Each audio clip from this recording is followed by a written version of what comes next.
Yes, yo, wala po tayo sa Switzerland, wala rin sa Netherlands, at mas lalong hindi sa Japan. No? Nandito lang tayo sa may Pilipinas. Okay? Ayun, super ganda. Ayan, wala po tayo sa ibang bansa. Okay. So, nandito tayo sa Perlas ng Silang. Only in the Philippines. Dito lang yan sa Silang, Cavite. Okay? Just type and search Perlas ng Silang dito sa Silang, Cavite. Tara, ikot tayo. So yun mga idol, andito tayo ngayon sa Perlas ng Silang dito sa Cavite. Ayan, wala po tayo sa ibang bansa. Tingnan nyo mga master yung ating mga magagandang views. Kaya tinawag ito na Perlas ng Silang dahil dito mostly ay mga bulaklak ang kanilang mga design. Ito ay binubuo ng 3.5 hectares na pasyalan. So yun, ayan ang patunay na tayo ay nasa Perlas ng Silang. Galahin pa natin yung ibang mga lugar dito. Ayan, ang entrance pala dito ay nasa 200 pesos per head. You can pay 500 kasama ng meal. Ayan, ito yung vintage na Volkswagen. Ayan, pwede rin tayo dito sa mga may mga gusto mag-events.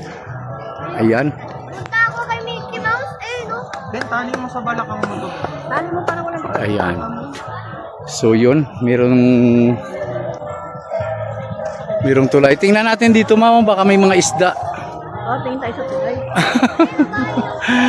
Iba talaga pag angler, no? Pag makakita ng tubig talaga, naghahanap ka agad talaga ng isda.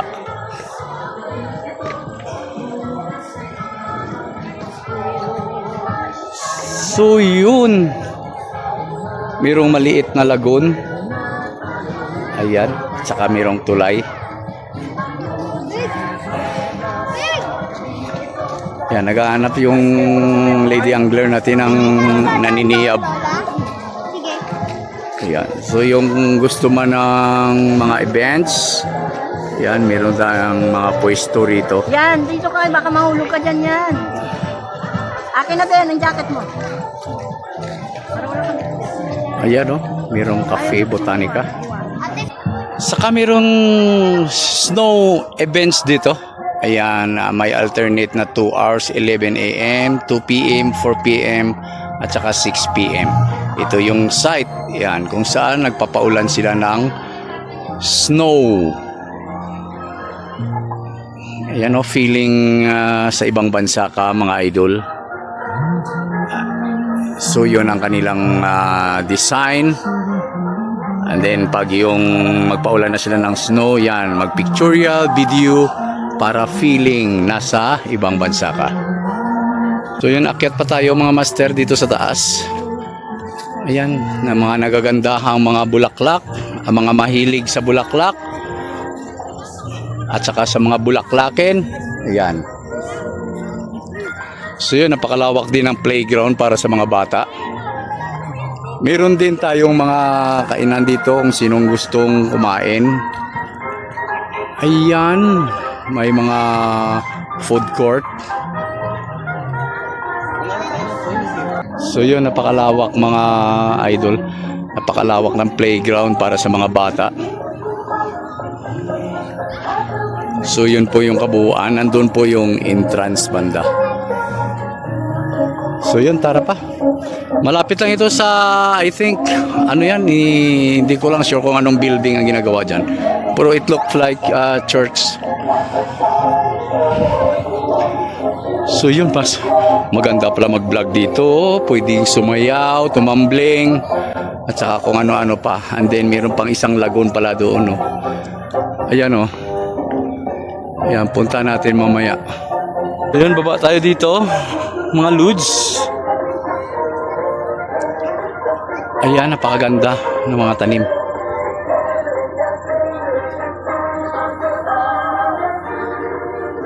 So punta natin tong man-made lagoon na ginawa. Ganda ng mga damuhan. Bermuda grass po yung ginamit dito na mga damo. Ayan, Bermuda grass. So yun yung mga tanim. Ayan po, ito yung kanilang man-made lagoon. So yun oh, napakaganda ng kanilang dinesign. So sa ngayon napakarami ng tao na mamasyal dito sa ngayon.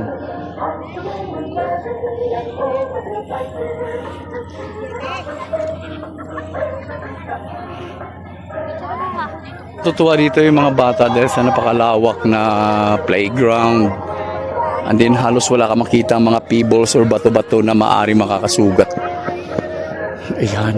Wow! Ganda. So ito pa. Sa mga mahilig sa bulaklak. Ayan. Iba-ibang klaseng bulaklak yung makikita nyo dito mga lods.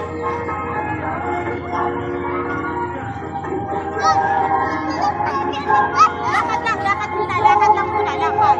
Bababangko lang muna. Wow!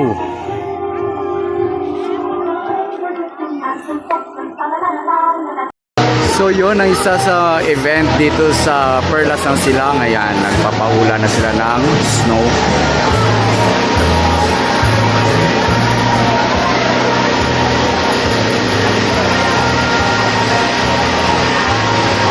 Ayan po, para lang tayo na sa USA. Para na rin tayo na sa Canada.